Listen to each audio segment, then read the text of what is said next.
Hello and welcome to the 10th part of my LEGO Scratch tutorial series for the LEGO Mindstorms Robot Inventor for Spike Prime and for the LEGO Mindstorms EV3.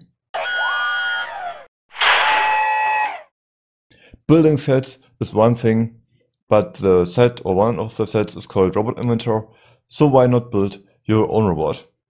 And today I want to talk a bit about the things that you should think about if you want to do that, things that you should take into consideration, and I will show a few programming things that you can use at the end. But for the main part, we will talk about the different things to consider. And I will talk about an example in this video, and the example will be building an animal. I've got two examples here, an owl and a dinosaur. I think that it's good to visualize it with an actual example, but of course you can build everything. You can build cars, you can build planes. They might not fly, but you can build planes anyways. But for this video, I will focus on animals. And for the building process, first you have to think about a few things.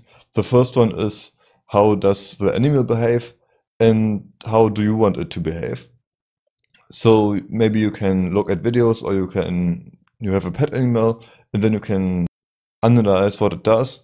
You can see if it moves the tail, or when it moves the tail, when it cleans itself, when it moves the head, when it makes noises and stuff like that. Then you have to think about the things that you want to do with your own robot, and for that you have to think about the motors. How many do I want to use? Where do I want to place them? And how should they move? Should they walk or should the robot walk? You need two motors at least to walk. Do you want to have a neck or a head movement to show emotions? Do you want it to sit down? Do you want to move the tail? But keep in mind that some things, especially walking mechanisms, are pretty complicated and you might not be able to do them. So maybe it's more important to show emotions, to move the head or to move the face or stuff like that, than it is to actually walk. But that always depends on the robot that you want to build and what it should do. Keep in mind that the motors can also be used as rotation sensors, so you can actually use them as input. Another input that you can use are the sensors, and there are different ones depending on your kit. You can use color sensors for the mouth, so that the animal can taste some things, it can eat green things, it can dislike red things or stuff like that. Then you've got a distance sensor, which you can use to discover something. Maybe the animal can welcome you if you come close, or maybe it should scare people. Maybe it's a security dog or stuff like that. And you can use a touch or a force sensor to detect if it's being petted, but there's no force sensor for the robot emitter. Here you always have to keep in mind that the amount of plugs that the hub has is limited, and you've got sensors within the hub for free, so you can use the sensors and the outputs that the hub has without taking into consideration how many plugs you have. The Spike Prime and the robot emitter hub contains a gyro sensor, so you can detect if it's being lifted from the ground. You can use the screen or the light to show emotions or stuff like that, and you can use the speaker to make noises. And maybe you can also use the buttons of the hub to check if it's being petted if you don't have a touch sensor for that. And maybe a complete build is pretty complicated at the start. You can start with small things, maybe only build a head that can move, and first it should move randomly. Then you can add a sensor and a part of the body, and then you can add something that it can actually walk. And that way you can progress, you can advance your build and your program over time. But now let's get to the programming part.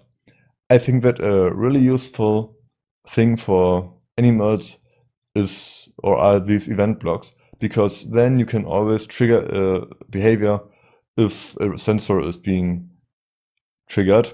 So you can always react on a red color without having long programs. So you can maybe make a noise if there's a red thing in front of the sensor, or you can move the mouth. You can also react on inputs from buttons. You can see if something is closer or further away. And these are all events, so all of these blocks can be triggered. Sometimes it might make the animal more interesting if you have random reactions. So maybe there's a 70% chance that it moves the head if you pet it, and there's a 30% chance that it opens the mouth and tries to eat you or stuff like that. You can do that with this if else block. And then we've also got a few reactions. We can move motors. That's probably the most straightforward option. We can set the buttons on the hub for colors, or the center button can light in a color. You can use the lights from the distance sensor, so you can make a happy bot with only the top lights enabled, or you can make a normal bot with all lights enabled, or you can give a hint with only one light enabled, and stuff like that. You can also use the light metrics, and you can play sounds. But this was it for this video.